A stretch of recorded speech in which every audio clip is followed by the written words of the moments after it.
Bom dia, amados, que a graça e a paz do Salvador Jesus esteja com todos nesta manhã maravilhosa que o Senhor nos fez, chegando para você, toques inesquecíveis. E hoje nós temos como tema como estudar a Palavra de Deus. Eu te convido nesse momento para nós conversarmos, conversarmos com Deus, nosso Pai. Oh Deus querido, no nome precioso do Senhor Jesus, estamos aqui na Tua presença para Te adorar, para agradecer ao Senhor por este dia maravilhoso, por poder ouvir, falar, ver, sentir, por poder saber que o Espírito Santo paira sobre a face da terra e renova nossas vidas a cada dia. A gratidão que temos ao Senhor, Pai, nesse momento, pelos ensinamentos da Tua palavra. E nesse momento te pedimos em nome do Senhor Jesus que o Senhor fale conosco, nos ensina, nos instrua na Tua palavra. Do céu derrama as Tuas bênçãos sobre nós, Pai, e nos ajuda na nossa caminhada, porque queremos ser felizes, queremos viver com o Senhor eternamente, queremos permanecer na Tua palavra, queremos ser filhos obedientes, queremos sentir toda a Tua presença em todo o tempo em nosso viver.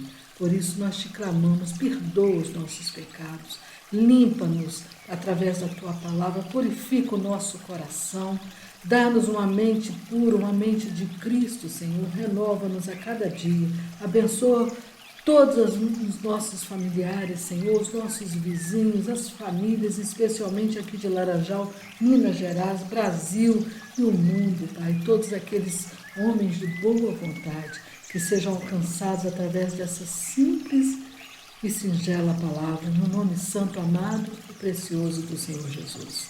Amém? Glória a Deus maravilhoso. Então nós vamos aqui estar falando hoje de um homem que teve não só perseverança, mas buscou com muito afinco, com muito zelo a palavra de Deus. Você sabe da biografia dele, nós sabemos que ele vivia na biblioteca, foi educado, procurou sempre a palavra de Deus. E ele deixou-nos exemplo. Então, estou falando aqui de Lutero. Como que ele estudava a palavra de Deus, que é o nosso tema de hoje. Como estudar a palavra de Deus? Ele dizia que pesquisava a sua Bíblia do mesmo modo como colhia maçãs. Ou seja, quando você está com fome e quer comer um alimento saudável, maravilhoso, que só vai te fazer bem, só vai te fortificar, vai alegrar o seu viver, não tem como comparar uma fruta fresca tirada do pé. Eu já tive essa experiência de sentada no tronco da árvore, da manga e poder saborear aquela manguinha deliciosa. Se você gosta de uma goiaba, seja fruta, e você tirar ali do pé. E a gente escolhe no primeiro momento. Então ele dizia que é do mesmo modo como você colhe maçãs. Primeiro, sacudia toda a árvore e as maçãs maduras caíam. Você vai direto naquela que está ali mais. É como você... A maioria de nós, principalmente aqui no Brasil, é o Salmo 91, Senhor é meu pastor, nada me faltará. São essas que já estão maduras nos nossos corações, ensinadas pelos nossos avós, pelos nossos pais, vai passando de pai para filho.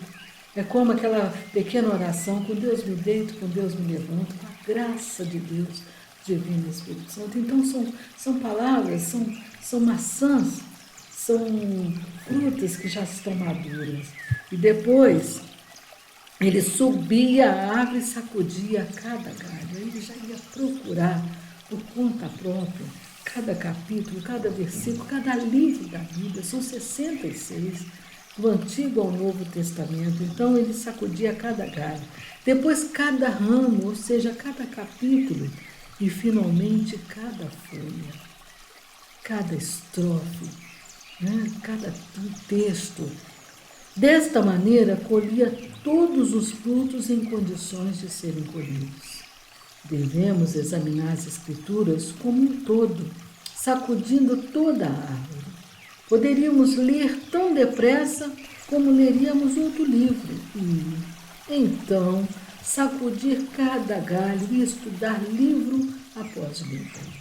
Depois, sacudiremos cada ramo, dando atenção aos capítulos, ou seja, você lê o livro todinho, com muita atenção, depois você vai mais um pouco, vai estudando, vai refletindo, pega aquele versículo e fica o dia todo estudando, pede ao Espírito Santo, fale comigo, Senhor, me ensine na tua palavra, me ajuda por misericórdia, dá-me humildade, eu preciso ter um espírito humilde para aprender de Cristo.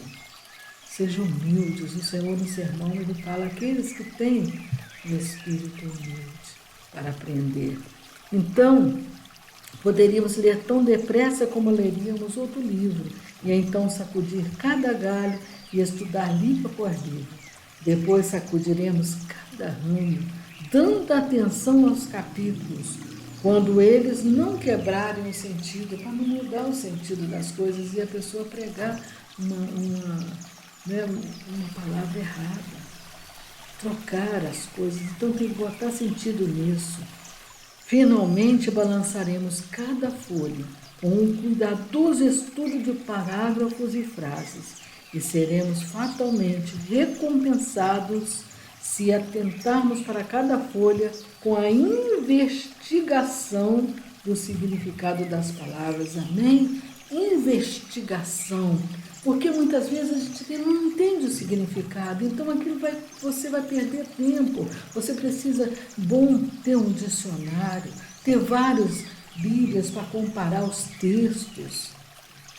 Eu tenho a Bíblia Viva, ela para mim esclarece muito mais a linguagem dela.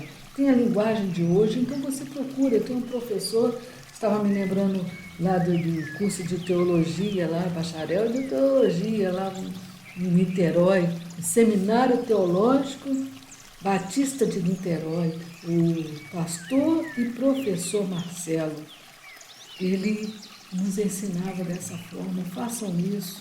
E como eu o admiro, como ele tem um amor, um conhecimento da palavra, porque ele busca.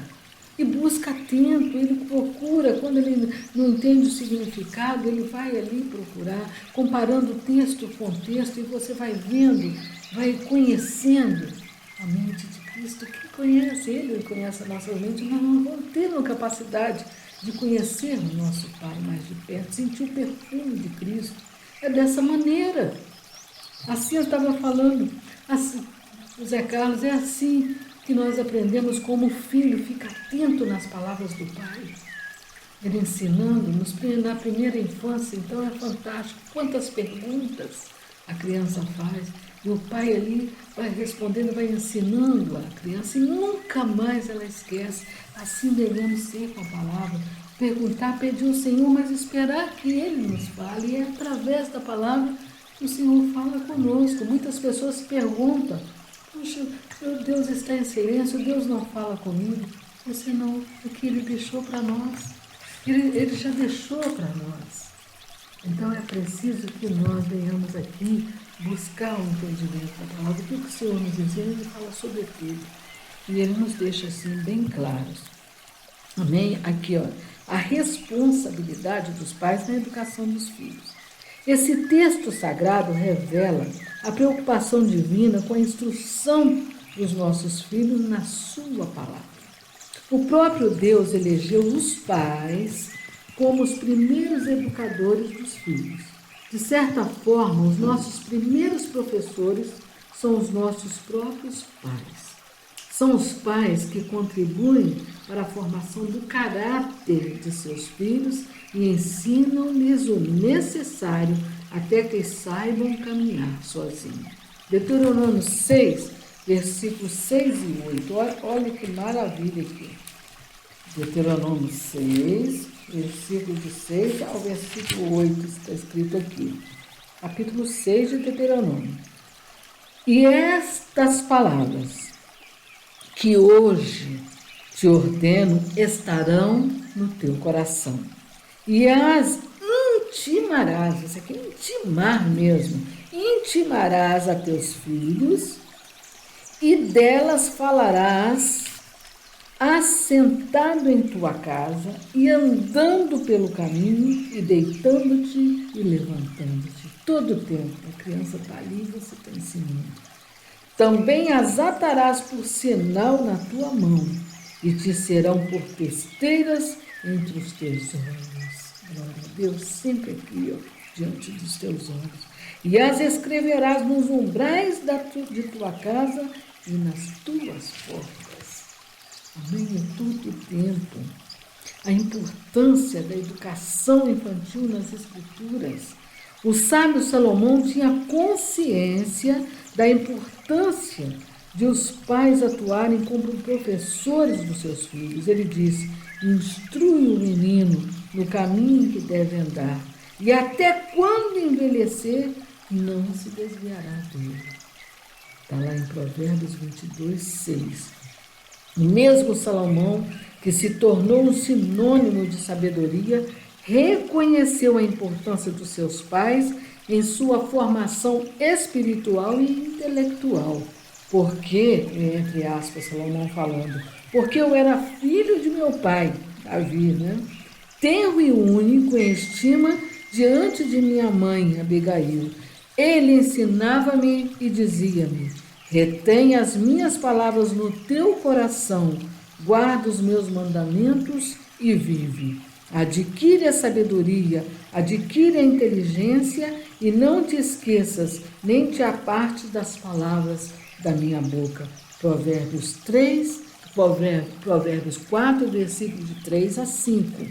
Desde sempre, não só os pais eram os responsáveis pela educação da criança, os professores também influenciavam na formação intelectual, moral e até religiosa da criança. Atos 22, capítulo 22, versículo 3, 2 Timóteo, capítulo 1, versículo 5, e o próprio apóstolo Paulo havia sido instruído aos pés de Gamaliel, um respeitado professor e rabino judeu do primeiro século. A ética e a moral cristã precisam voltar com urgência para as nossas salas de aula, se quisermos formar uma geração melhor para o futuro. Amém, amados? Eu vou ficar até aqui hoje. Quero que você reflita. Coloque várias vezes esse vídeo, que é curtinho, para você poder gravar no seu coração e tomar essa atitude, porque tem uma importância muito grande.